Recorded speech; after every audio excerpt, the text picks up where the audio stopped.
우리가 하나님의 은혜로 살아가는 그런 백성들인데 요즘 들어서 특별히 이 은혜라는 단어가 정말 아무리 들어도 질리지 않는, 아니 질릴 수 없는 그런 단어가 아닌가 그런 생각을 하게 됩니다. 은혜 없이 살아갈 수가 없는 인생이다라는 것을 분명히 깨닫고 살아가는 사람이 지혜자일 것입니다. 이 시간에는 살리는 헤세드, 살아내는 헤세드라는 제목으로 우리 룻기 강해를 이어가겠는데요. 룻기의 주제를 잘 드러내는 한 단어를 꼽으라면 헤세드라는 단어를 꼽을 수 있겠습니다. 우리말로는 은혜, 인자, 자비, 인애 이런 이제 말들로 번역이 되었습니다. 아주 포괄적인 개념의 큰 단어입니다. 여러 가지 용례를 분석해서 종합해 보면 헤세드라는 것은 이런 뜻입니다. 약한 자가 곤궁에 처해 있을 때, 약한 자가 어려움에 처해 있을 때 강한 자가 그럴 필요나 의무가 없음에도 불구하고 자발적으로 끝까지 보여주는 언약적 충성, 헌신, 사랑, 이것을 일컬어서 헤세드, 은혜, 인애라고 부르는 것입니다. 그렇기 때문에 성경의 이야기는 헤세드의 이야기죠. 그럴 필요가 없으시고 의무도 없으신 하나님께서 자발적으로 우리를 찾아오셨고 우리를 사랑하시되 언제까지 사랑하십니까? 끝까지 사랑하시니라. 그것이 바로 성경의 헤세드 이야기입니다. 하지만 특별히 룻기에는 이 헤세드가 도드라지게 드러나고 있음을 우리는 보고 있습니다. 지난 시간에는 이 은혜가 두 여인에게, 나오미와 룻에게 가져다 준 변화에 대해서 우리가 살펴보았죠. 은혜는 사람을 변화시킵니다. 헤세드의 정신으로 그 빈털터리인 시어머니를, 그럴 의무와 필요가 없음에도 불구하고 룻은 헤세드의 정신으로 시어머니 나오미를 붙쫓았지요. 그런 룻을 하나님의 헤세드가 붙잡고 있음을 우리는 보았습니다. 은혜가 임하게 되었는데 보아스를 통해서 룻에게 은혜가 임하게 되었죠. 그래서 룻에게 임한 그 은혜는 그 안에 갇혀 있을 수가 없었고 나오미에게로 흘러 들어가게 되었습니다. 그 은혜가 나오미를 또한 변화시켰지요. 더 이상 나오미 입에서는 탄식과 원망과 불평이 나오는 것이 아니라 산자와 죽은 자에게 은혜 베풀기를 그치지 아니하시는 그 하나님을 찬양하게 되었던 겁니다. 기도의 응답, 잊고 살던 그 기도의 응답이 지금 내 눈앞에 이루어지고 있구나, 그것을 나오미가 깨닫게 되었을 때 며느리를 보게 되고 그 며느리를 위해서 이제 보아스에게 나아가라라고 적극적으로 행동하고 있음을 우리는 살펴보았습니다. 오늘 본문은 이제 시어머니의 명을 받들어서 타작마당으로 향하고 있는 그 향했던 룻이 어떤 일을 경험하게 되었는지를 우리에게 알려주고 있습니다.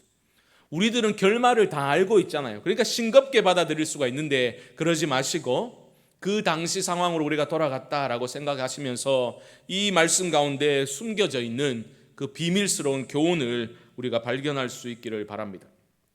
5절 말씀 보시면 어머니의 말씀대로 내가 다 행하리이다 대답하고서 룻은 순종해서 타작마당으로 가게 됩니다. 6절 말씀 보시면 그가 타작마당으로 내려가서 시어머니의 명령대로 다 하니라. 이어지는 말씀은 어떻게 순종하였는지에 대해서 우리에게 알려주고 있는데요. 7절 말씀 한번 보시죠. 보아스가 먹고 마시고 마음이 즐거워 가서 곡식 단더미의 끝에 눕는지라 룻이 가만히 가서 그의 발치부를 들고 거기 누웠더라. 여기까지 나오미가 말한 대로 진행되고 있습니다. 보아스가 이제 타작마당에서 자리를 잡고 잠을 청하게 됩니다. 이것은 이야기를 위한 설정이 아닙니다. 당시에 탈곡기가 있어가지고 그죠? 탈곡을 한 것도 아니고 그 당시에는 지중해에서 불어오는 그 저녁에 불어오는 그 바람을 이용했다고 합니다. 그래서 그 저녁 바람의 시간에 맞추어서 타작마당에 모여서 그렇게 타작을 진행하였습니다. 작업을 다 마치고 나면 너무 늦은 시간이 되었기 때문에 그 알곡을 비축할 그런 공간으로 옮기지 못하고 그곳에 쌓아두고서 밤새 그곳에 머물면서 곡식을 지켰다라고 보면 되겠습니다. 어쨌든 나오미의 예상대로 보아스는 먹고 마시고 가서 자리를 잡고 눕게 됩니다. 그런데 여기까지는 괜찮았는데 이제 갑자기 계획한 그 길에서 조금씩 벗어나기 시작함을 우리는 보게 됩니다. 왜 그렇습니까? 보아스가 잠들어 버린 겁니다. 나오미는 보아스가 룻의 존재를 알아챌 수 있도록 발치 이불을 들추고, 정확히 말하면 겉옷을 들추어내서 그 밑에 누우라라고 말했는데, 지금 보아스가 잠들어 버린 겁니다. 기분이 최고조에 달해 있을 때 그 만남이 이루어져야 부탁도 잘 들어줄 거 아닙니까? 여러분들은 많이 맛있는 음식 드시고 잠자리에 편안하게 누울 때가 기분이 좋습니까? 아니면 놀라서 잠이 깼을 때가 기분이 좋습니까? 지금 다 마스크를 쓰고 계셔서 다 기분 나빠 보이시는데 그렇지 않죠? 기분 좋을 때 만나야 되는데 보아스가 잠들어 버린 거예요. 8절 말씀 보십시오. 밤중에 그가 놀라 몸을 돌이켜 본즉 한 여인이 자기 발치에 누워 있는지라. 여러분 잘 보셔야 됩니다. 지금 보아스는 룻을 발견하고 화들짝 놀란 것이 아닙니다. 화장을 지운 와이프의 맨 얼굴을 처음 보고 놀라가지고 누구세요? 이런 장면을 여러분 떠올리면 안 된다라는 거죠. 여기서 놀라다라는 것은 기본적으로 떨다라는 뜻입니다. 떨다. 보아스가 왜 떨었을까? 학자들이 여러 의견을 제시합니다. 알 수 없는 꿈을 꾸었기 때문에, 알 수 없는 공포를 느꼈기 때문에 놀라서 떨었다. 아니면 룻이 겉옷을 들추어냈기 때문에 한기를 느껴서 떨었다. 그렇게 보기도 합니다. 어쨌든 알 수 없는 이유로 보아스는 놀라서 잠이 깼습니다. 그리고 두 번째로 놀라게 되죠. 왜요? 자기 발치 아래에 한 여인이, 아직 룻인지 모릅니다, 한 여인이 누워 있는 것을 발견했기 때문입니다. 여러분이라면 이런 상황에서 어떻게 반응하시겠습니까? 이게 뭐야? 누구야? 이렇게 묻지 않겠습니까? 보아스도 그렇게 했습니다. 9절 보시면 이르되 내가 누구냐 하니. 보아스 입장에서는 놀라가지고 당연하게 던진 질문인데 이 질문이 룻에게는 너무나 중요한 질문이 되어버린 거죠. 왜요? 시어머니의 말에 의하면 너는 거기 가서 눕기만 하면 보아스가 네가 할 일을 알려줄 것이다. 아무 걱정하지 말고 잘 찾아가서 들키지 말고 보아스가 어디 눕는지 봐두었다가 그 밑에 눕기만 해라. 그 이후에는 보아스가 다 알아서 할 거다라고 그렇게 말을 듣고 왔는데 지금 보아스는 너 누구냐? 이러고 있고 이제부터는 룻이 주도권을 쥐고 스스로 판단하고 행동해야 되는 그러한 시점에 이르게 된 겁니다. 중요한 질문에 지금 잘 대답해야 되는 겁니다.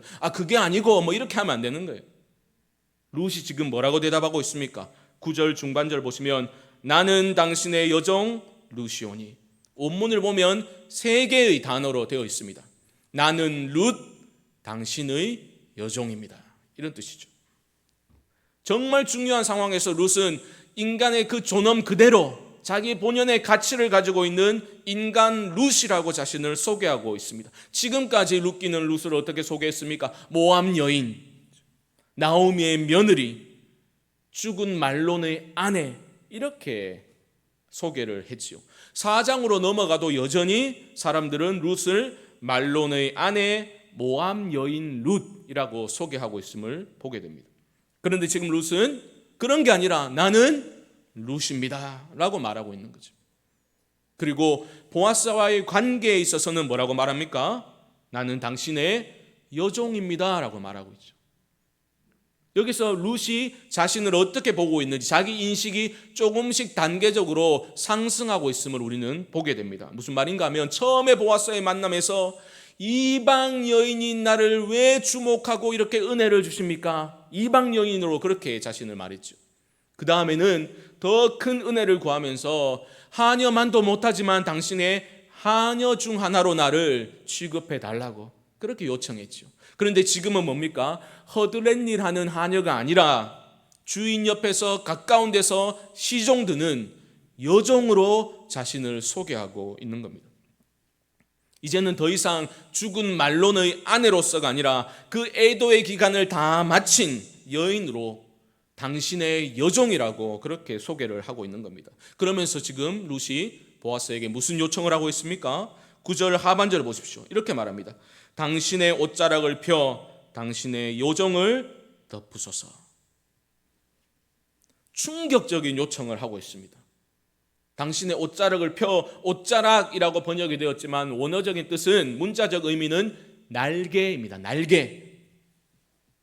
이 말은 옷에 빗대어서 표현한 것인데, 당신의 옷자락을 펴서 나를 덮어달라는 것은 결혼해달라는 뜻입니다. 프로포즈를 지금 룻이, 베들레헴의 가장 유력한 사람인 보아스에게 지금 룻이 청혼을 하고 있습니다. 이 대담한 요청의 이유를 룻은 주저하지 않고 밝히고 있습니다. 9절 하반절 보시죠. 이는 당신이 기업을 물을 자가 됨이니이다. 왜냐하면 이 뜻입니다. 나를 덮으소서. 왜냐하면 당신이 나의 고엘이기 때문입니다. 이런 뜻이죠. 고엘이 기업 물을 자라는 뜻이거든요. 당신이 나의 고엘입니다 라고 기록되어 있습니다. 그런데 그 당시 고엘 제도, 기업 물음 제도라는 것을 제가 말씀드렸죠. 신앙 양심에 호소하는 제도였습니다. 그러니까 거부할 수도 있는 거예요. 그런데 룻은 확신 가운데 보아스, 당신이 나의 고엘입니다 라고 말하고 있는 거죠. 이것은 단순히 보아스가 여러 친족들 중에 한 명이기 때문에 그냥 한번 찔러보고 아님 말고 이런 식으로 요행을 바라고 접근하고 있는 게 아닙니다. 확신 가운데 당신이 나의 고엘입니다 라고 말하고 있는 거죠. 이 확신이 여러분 어디에서 나왔을까요? 저는 그 연결고리를 날개라는 단어에서 생각해 보았습니다. 룻의 청혼 멘트는 뭡니까? 당신의 날개를 펴서 당신의 여종을 덮어주소서. 날개라는 단어 어디에서 나왔습니까? 바로 2장으로 가보면 룻과 보아스와의 첫 만남에서 아주 중요한 대목에서 이 날개가 나왔었더랬습니다.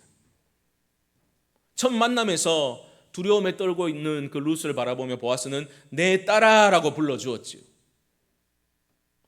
그리고 호의를 베풀어 주었을 때 룻이 어떻게 반응했습니까? 왜 당신은 이방 여인인 나에게 이런 은혜를 베풀어 줍니까? 왜 나를 주목합니까? 라고 물었을 때에 보아스가 어떻게 대답했습니까? 온 동네가 다 알고 있다는 거죠. 네가 시어머니를 복양하기 위해서 너의 고향을 다 떠나서 여기까지 온 것 온 동네가 알고 있다 라고 보아스가 칭찬해 주었죠. 거기서 그치지 않았습니다. 2장 12절로 한번 가보시죠. 2장 12절입니다. 우리 한 목소리로 한번 읽어보겠습니다. 시작. 여호와께서 내가 행한 일에 보답하시기를 원하며 이스라엘의 하나님 여호와께서 그의 날개 아래에 보호를 받으러 온 내게 온전한 상 주시기를 원하노라. 여호와의 날개 아래 피하러 온, 보호받기 위해서 피하러 온 믿음의 결단이었다고 보아스가 그렇게 말하면서 온전한 상은 반드시 여호와께서 너에게 주실 거야 라고 복을 빌어 주었습니다. 보아스의 이 말이 룻에게는 하나님의 음성으로 들리지 않았겠습니까? 그 말이 마음에 가슴에 새겨지고 꽂히게 된 겁니다. 절망 가운데 두려움에 떨고 있던 룻이 그 삶이 보아스의 그 말 때문에 해석이 되기 시작한 겁니다. 보아스를 통해서 룻에게 은혜가 임하게 되고 그 은혜는 룻의 삶을 해석해 준 겁니다. 여러분, 우리의 삶이 아무리 힘들고 어렵다 할지라도 하나님의 은혜가 우리에게 임하게 되면 그 은혜가 우리의 삶을 해석해 주게 되면 새로운 소망 가운데 일어서게 되는 줄 믿습니다. 그렇게 해석해 준 거예요. 너의 그 결단은 단순한 인간적인 효심에서 비롯된 것이 아니라 여호와의 날개 아래에 피하러 온 믿음의 결단이었다. 여호와의 날개 아래 피하러 온 너를 여호와께서 반드시 온전한 상으로 갚아 주실 거다. 그 말이 룻을 살려준 겁니다. 그 은혜가 룻을 살려준 겁니다. 저는 여러분들에게 여러분들의 삶에 이런 은혜가 임할 수 있기를 주님의 이름으로 축복합니다. 은혜가 임해야 됩니다. 은혜가. 그 은혜가 임하고 그 은혜의 말씀이 우리의 삶을 해석해 줄 때에 우리는 참된 소망 가운데 일어설 수 있는 것입니다. 이 땅의 현실이, 여러분들이 처한 그 상황과 현실이 아무리 어둡고 힘들다 하더라도 그 은혜의 말씀에 붙잡힌 바 된 인생은 하나님이 반드시 그 능력의 팔로 붙드시고 품어주셔서 반드시 승리하게 하실 줄 믿습니다. 은혜가 룻을 살려냈습니다. 그녀의 삶을 해석해 줌으로써 이제 그 추수 기간 동안, 그 7주라는 기간 동안 룻은 소망 가운데 열심히 살았습니다. 열심히 이삭 줍기 하면서 살았습니다. 하지만 그저 연명하고 이제 먹고 살 수 있게 되었다 기뻐하면서 연명하는 삶이 아니었죠. 하늘을 바라보고 소망 가운데 온전한 구원이 임하겠지, 소망 가운데 열심히 살아가게 되었습니다. 그런데 보아스 편에서 움직임이 없는 거예요. 이 진도가 나가지 않는 겁니다. 그리고 여기까지 왔습니다. 이때 룻이 대담하게 요청하는 거죠. 당신의 날개로 당신의 요정을 덮으소서. 하나님께서 보아스를 통해서 자신에게 은혜를 베풀고 계심을 확신했기 때문에 지금 룻은 보아스의 날개 아래로 피하는 것이 여호와의 날개 아래로 피하는 것이다 라는 것을 확신하고 이렇게 대담한 요청을 하고 있는 겁니다. 이런 프로포즈에 보아스는 어떻게 반응하고 있습니까? 10절 말씀 보십시오. 그가 이르되 내 딸아 여호와께서 내게 복 주시기를 원하노라. 내가 가난하건 부하건 젊은 자를 따르지 아니하였으니 내가 베푼 인애가 처음보다 나중이 더하도다. 룻의 이러한 요청은 보아스 안에 있던 은혜에 대한 인식을 새롭게 일깨워 주었습니다. 그래서 지금 보아스는 은혜로 반응하면서 은혜를 외치고 있는 겁니다. 그 외침이 어디에 있습니까? 여기서 인애라는 단어가 바로 헤세드입니다. 헤세드. 지금 그 헤세드를 외치고 있는 겁니다. 지금 너의 그 헤세드는 처음에 시어머니를 복양하기 위해서 베들레헴으로 오겠다고 결단했던 그것보다 지금 집안을 일으키고 시어머니를 살리기 위해서 나에게 청혼하고 있는 이 헤세드가 이전보다 더 크다라고 그렇게 반응하고 있는 겁니다. 그리고 11절 말씀 보면 네 말대로 내가 다 행하겠다라고 약속을 해주게 되죠. 여러분, 룻을 살려낸 그 은혜를, 그 헤세드의 은혜를 보아스는 감지하였고, 그래서 지금 보아스는 그 은혜를 살아내겠다고 결단을 하고 있는 겁니다. 보아스는 지금 즉흥적인 결정을 하고 있는 게 아니죠. 보아스 안에 은혜가 살아 움직이고 있었기 때문에 이런 반응이 나올 수 있었습니다. 보아스가 누굽니까? 모든 것을 다 갖춘 그 성읍에서 가장 유력한 자인데 보아스는 자기 자신 또한 은혜로 살아가는 인생임을 잊지 않고 있었다는 겁니다. 그러니까 룻이 보아스에게 당신은 어째서 나 같은 이방 여인에게 은혜를 베풀어 주고 이렇게 주목합니까? 라는 말을 들었을 때 보아스는 자기 자신 또한 은혜가 필요한 연약한 존재임을 기억하게 되었다는 거죠. 세상은 보아스를 부족함이 없는 유력한 사람 그렇게 칭하지만 정작 보아스 자신은 그 또한 하나님이 허락하신 이 땅 위에서 날마다 이삭 줍기를 하면서 살아가고 있는 인생이라는 것을 잊지 않았다는 겁니다. 보아스 안에 이런 은혜에 대한 인식이 있었기 때문에 룻의 이런 요청 가운데 흐르고 있는 은혜의 물줄기를 감지할 수 있었고 그 또한 그 은혜의 역사에 쓰임받기를 원했던 것 바로 그것입니다. 사랑하는 성도 여러분, 누가 지혜로운 사람입니까? 내가 지닌 소유의 많고 적음과 상관없이 그 어떤 세상적인 기준과 상관없이 나는 은혜가 필요한 사람이고 나는 은혜로만 살아가는 연약한 인생임을 기억하는 사람이 지혜로운 사람인 줄 믿습니다. 사람들은 내가 가진 조건들을 보고 부러워할 수 있죠. 그것들 때문에 나를 지켜 세워줄 수도 있겠지요. 하지만 정작 내 자신은 하나님이 허락하신 땅 위에 살아가면서 날마다 이삭 줍기 하며 살아가는 인생, 날마다 은혜로 하루씩 살아가는 인생임을 기억하는 사람이 지혜로운 사람이라는 겁니다. 그때 우리는 겸손하게 이 땅을 살아갈 수 있게 되는 겁니다. 은혜만으로 살아가는 인생임을 인정하는 사람만이 은혜를 살아낼 수 있는 겁니다. 내게 임한 그 은혜를 다른 사람들과의 관계에 있어서 살아낼 때에 그 은혜는 더 커지게 되는 거죠.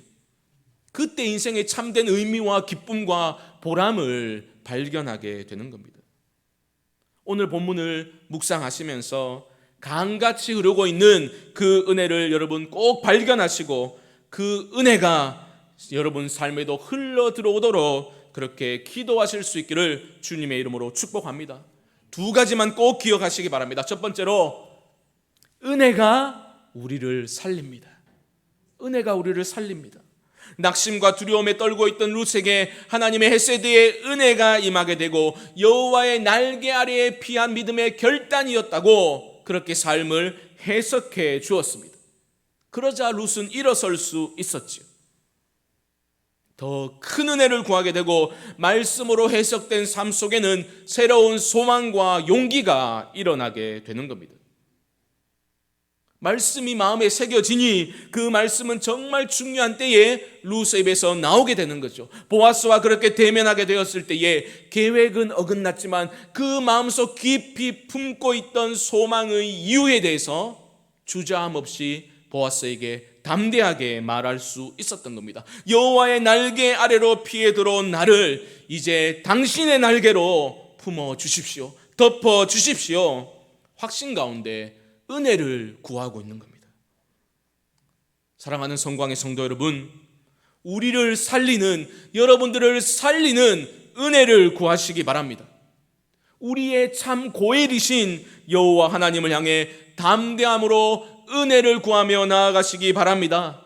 우리는 아무 공로 없지만 오직 예수 그리스도의 그 보혈의 공로를 의지하여 믿음으로 날마다 그 은혜의 보좌 앞에 담대히 나아가실 수 있기를 주님의 이름으로 축복합니다.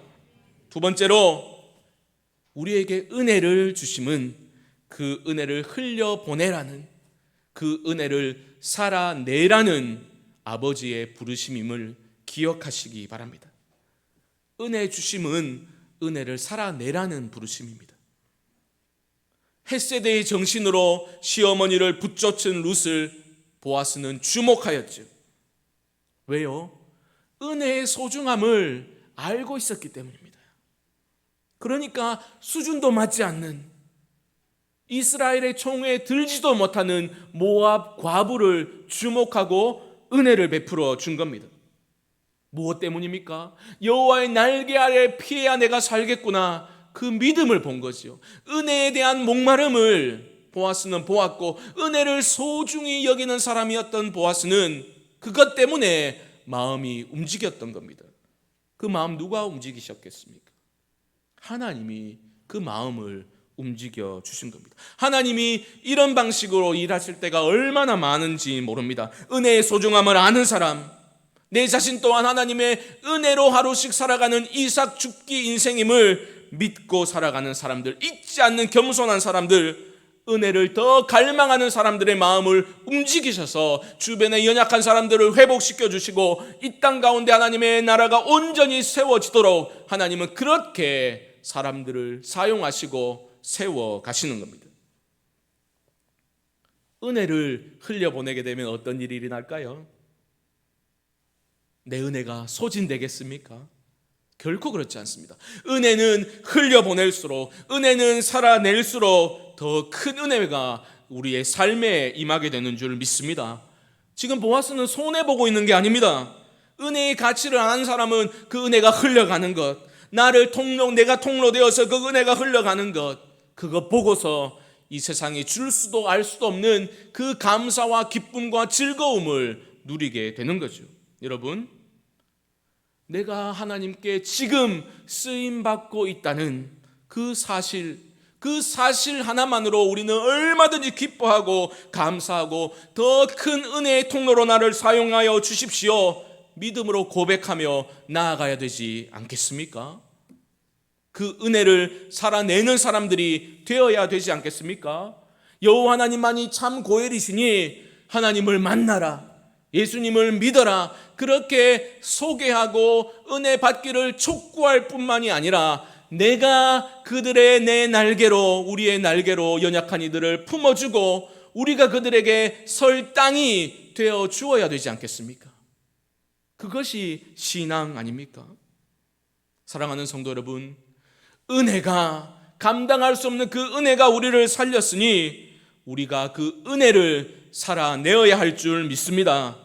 우리가 말과 혀로만 사랑하는 것이 아니라 행함과 진실함으로 서로 사랑하고, 특별히 우리 공동체 안에, 우리 주변에 연약한 이들을 기억하며 우리의 날개로 품어줄 때에 너와 내가 우리가 되고, 그렇게 우리는 세상의 그 어떤 거친 파도가 우리를 향해 오더라도 우리를 그 능력의 날개로 품어주신, 십자가로 안아주신 그 주님과 함께 날아오르게 될 줄 믿습니다. 이런 은혜와 복이 여러분 삶에 임하여서 그 은혜와 복을 누리며 살아가실 수 있기를 주님의 이름으로 간절히 축원드립니다.